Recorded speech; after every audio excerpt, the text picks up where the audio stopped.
Gente, começando mais um vídeo, Tales of Vesperia, apresentado por mim, Elias Cunha. Seja muito bem-vindo. Eu peço a você para deixar um like. Se você não for inscrito, que se inscreva. Vamos lá no Phaeroh, se encontrar com Phaeroh.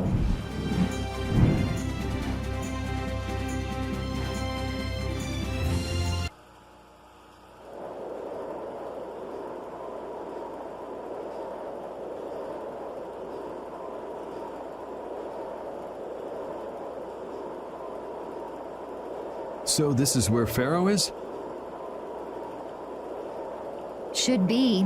I wasn't able to see him when we came to the desert, but I think this is where we can meet him.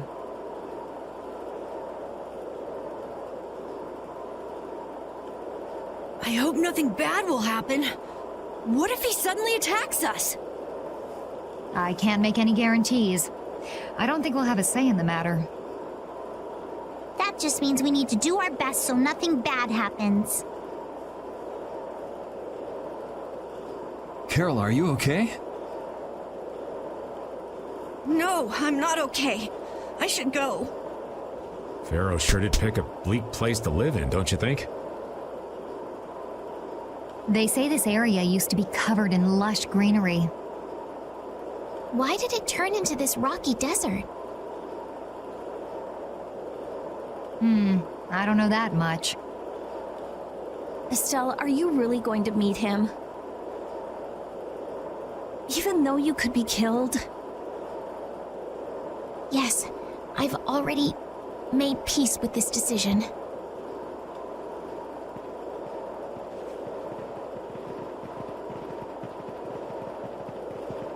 Rita, you've been acting a little funny ever since hearing Judy's story on the ship.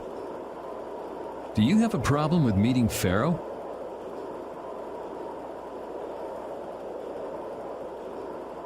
I just think it'll be hard on her to hear what he has to say. But it's too late to turn back now. We've come this far after all.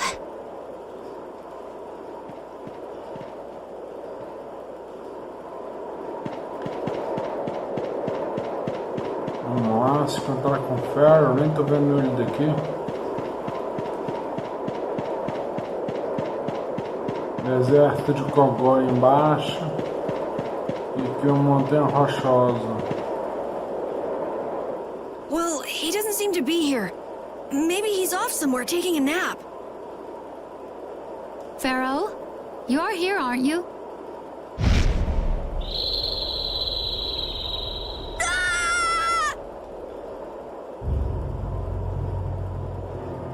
Insipid poison, you appear before me at last.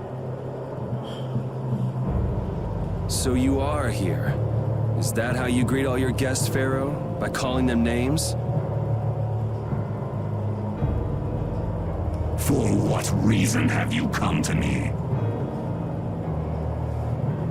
Surely you are aware that I could end your existence with a mere thought. You talk pretty big, don't you? Well, if you really want to fight, I'd hate to disappoint you. Yuri, no! Everyone, please wait! Estelle! Phaeroh, please hear what I have to say. Does death hold no fear for you, little one? For you gaze now into the mouth of death itself. I am afraid, but I'm even more afraid of dying without knowing who I really am. Belius told me I needed to meet you to learn about my destiny. I have to know just what that destiny is. I understand that I am a threat to the Entelikeia, but you said that I am a poison to this world. What is this power I have? Just who is the child of the full moon? If it is true that my existence cannot be tolerated, then it's okay if I have to die. But I at least deserve to know why it is I have to die. Please tell me, I beg of you. There was a time when this was a verdant land, sheltered by the blessing of an air Crag. So there was an air crane here. But what happened?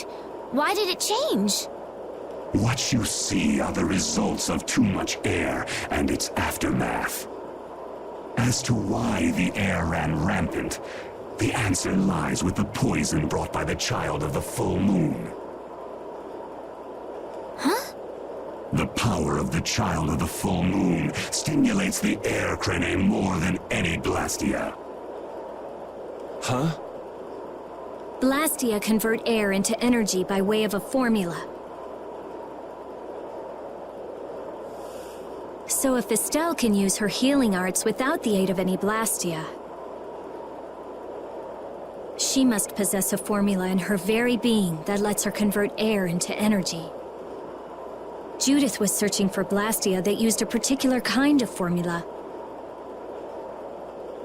So, this special formula Estelle has must also consume massive amounts of air, which causes the air crane to become more active and pump out more air than they should. I had hoped my hypothesis would have been wrong. Then It is as she has said.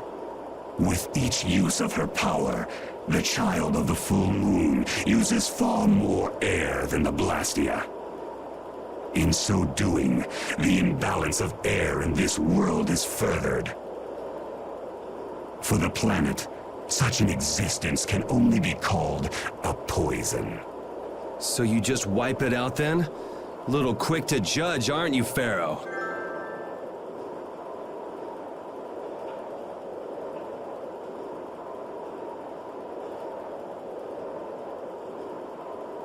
This problem concerns the entire planet, and she is its cause. To do nothing would be unparalleled folly. If the problem's with Estelle, then it's for us to solve. That's right. We can't let anyone else handle it. The gravity of this situation is beyond your grasp.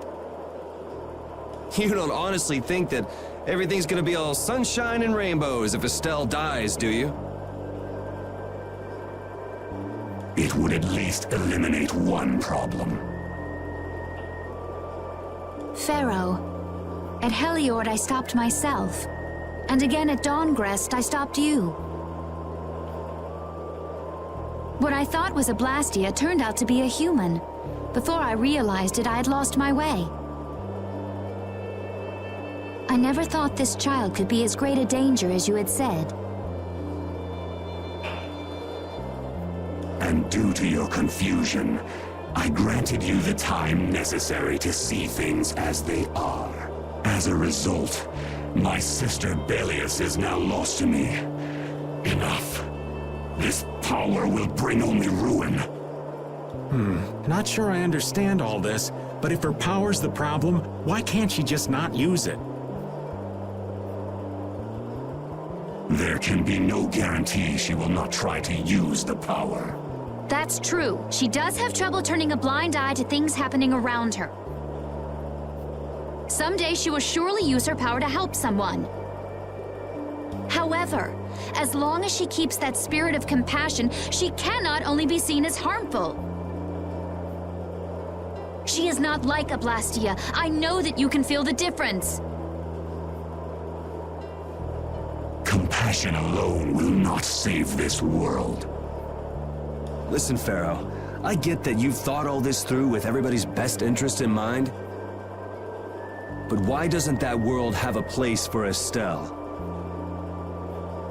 It is sometimes necessary to remove a part to save the whole. I don't buy that for a second. What makes you so high and mighty that you're the one to decide who gets cut and who doesn't?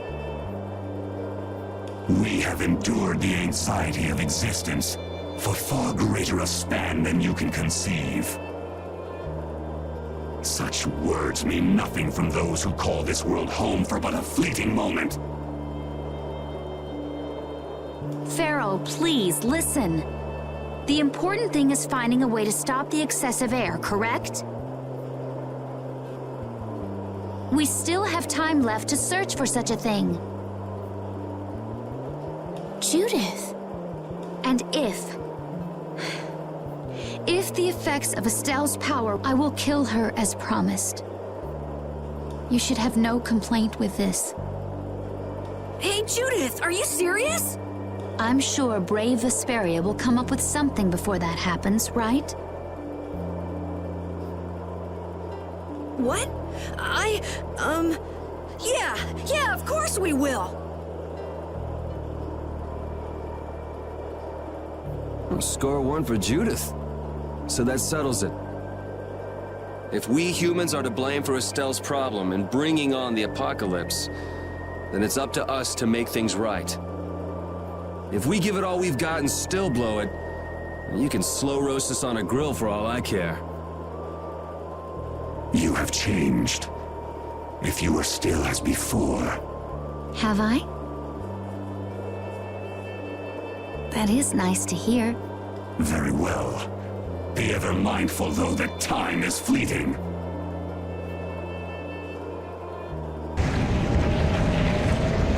Wait!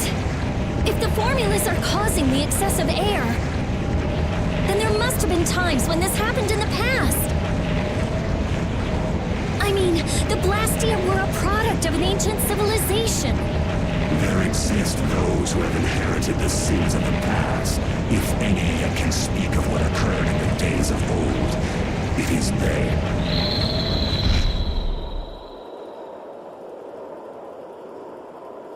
He's gone. Bye-bye. Thanks for Judith. You too. No problem. But hey, What? it's okay if I have to die? What the hell was that? I'm sorry. I don't want to hear that again. I'm sorry.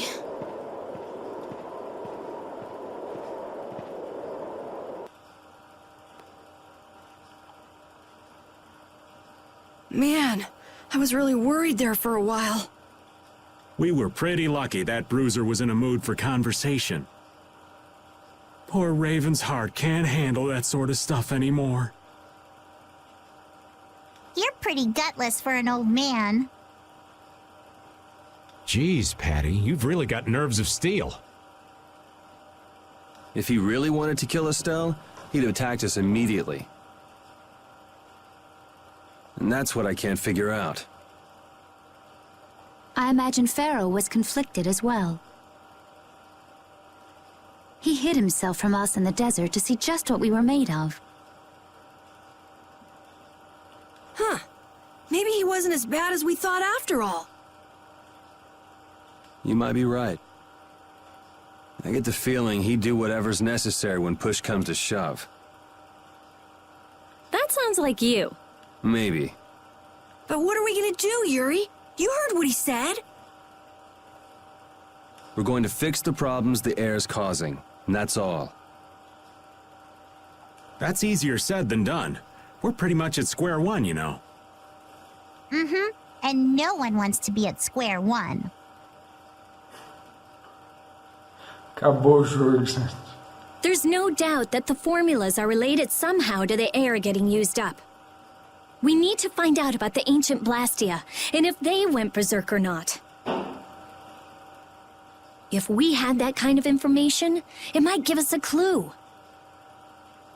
Ask those who have inherited the sins of the past about the days of old. Or at least that's what Phaeroh said. The Critia were the ones to invent the Blastia. In other words, we need to ask a Critian who is still familiar with the old stories. Yeah, the Critia are often credited as the inventors of the Blastia. There isn't much left of the Critian city of Temsa, though. It'd be a lot easier if there were more cities. The hidden city of Miorzo. It is far older than Temsa, and the birthplace of the Critia. The first Blastia also originated there. Really?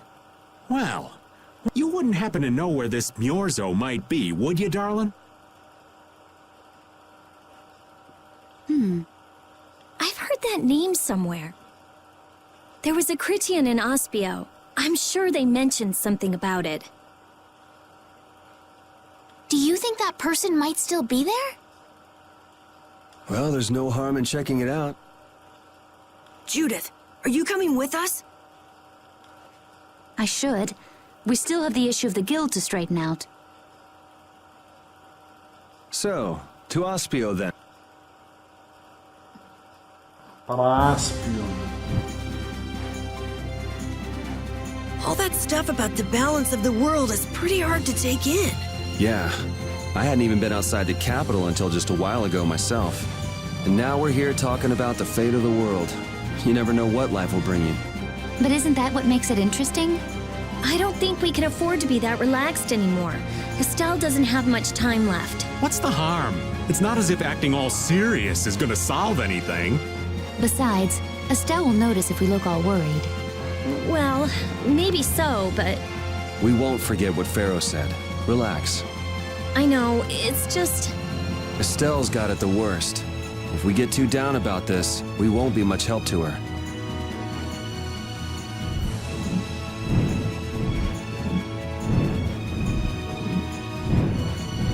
Vamos lá para Aspio.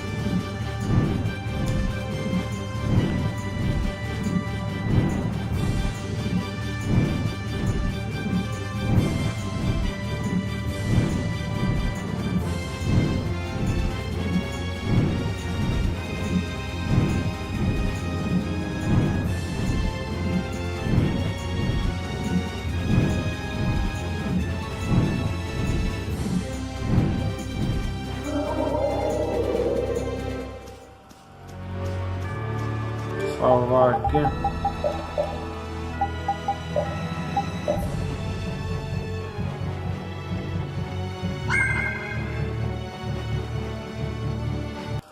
Gente, obrigado por assistir. Deixe um comentário, like, ative o sininho. Um abraço aos cavalheiros, um beijo às damas. Fiquem com Deus. Se inscreva no meu canal se você não tiver inscrito. Siga-me no Twitter, Facebook e até o próximo vídeo.